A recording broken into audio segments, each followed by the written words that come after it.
पतित पावन है, तो पतित उपस्थित है, इसे पावन कीजिए। पतित पावन नाम आज सांच कीजिए, विलंब छाड़ी आइए कि तो बुलाए लीजिए। या तो विलंब त्याग कर मेरे पास आ जाइए, नहीं तो इशारा कीजिए, मेरे प्राण आपके चरणों तक पहुंचने के लिए छटपटा रहे। इतना कहते ही ठाकुर जी सिंहासन के सहित उठे आए और रैदास जी की छाती से लगे। राजा ने अपना मुकुट उतार कर चरणों में रख दिया। वर्णाश्रम अभिमान तज, पदरज बंदहि जासुकी, संदेह ग्रंथि खंडन निपुण वाणी, विमल रैदास की।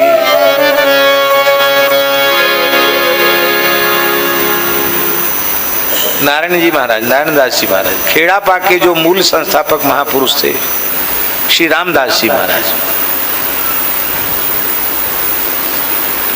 उनके पुत्र भी थे, शिष्य भी थे, श्री दयालदास जी महाराज। खेड़ा पाराम स्नेही परंपरा की आचार्य पीठ है। तो महाराज जी पूर्व जन्म में श्री रामदास जी महाराज जीवन मुक्त महापुरुष थे। पवित्र ब्राह्मण कुल में उनका जन्म हुआ था। तत्वज्ञानी संत थे, महान विद्वान थे और सन्यासी थे, चतुर्थाश्रमी थे, भगवान के महान भक्त थे। और उनके शिष्य जो दूसरे जन्म में हुए श्री दयालदास जी, वो भी उनके शिष्य उस जन्म में भी शिष्य ही थे, गुरु महाराज के पास ही रहते थे। वो भी परम विद्वान थे, उनका भी जन्म विप्रकुल में ही हुआ था। और वो एकादशी को जागरण करते थे रामदास जी महाराज, तो उसमें तमाम लोग आते थे, कीर्तन करते थे। एक निम्न जाति का व्यक्ति था, वो भी सत्संग में आता था, बैठता था, सुनता था, बड़ा भक्त था। उसने एक बार रामदास जी महाराज से कहा कि क्या मेरे घर में भी एकादशी का कीर्तन हो सकता है क्या?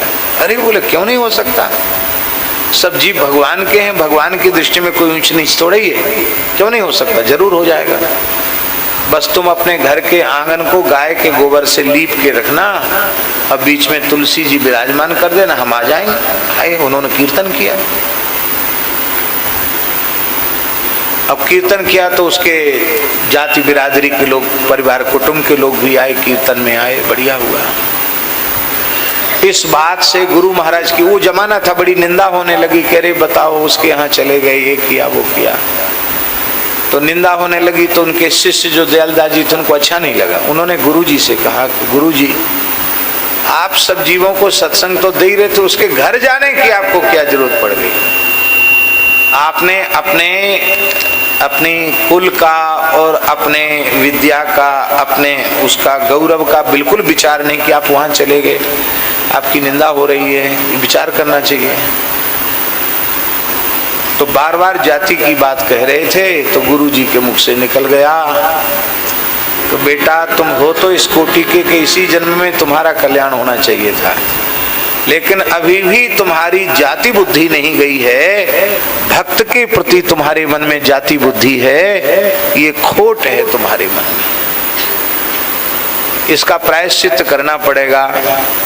जिस जाति की तुम उपेक्षा कर रहे हो ना, और भक्ति का आदर नहीं कर रहे हो, भक्ति का आदर करना चाहिए, जाति को ध्यान में नहीं रखना चाहिए, पर जाति को ही मुख्य मान रहे हो, भक्ति को नहीं मान। उसकी भक्ति तो देखो, उसके हृदय में कितनी भक्ति है।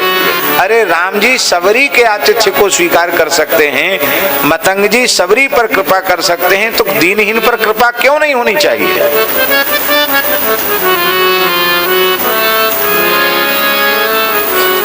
तो तुम्हारी भक्त के प्रति भक्त बुद्धि न होकर जाति बुद्धि है, इसलिए तुमको दूसरा जन्म लेना पड़ेगा और उसी जाति में उत्पन्न होना पड़ेगा।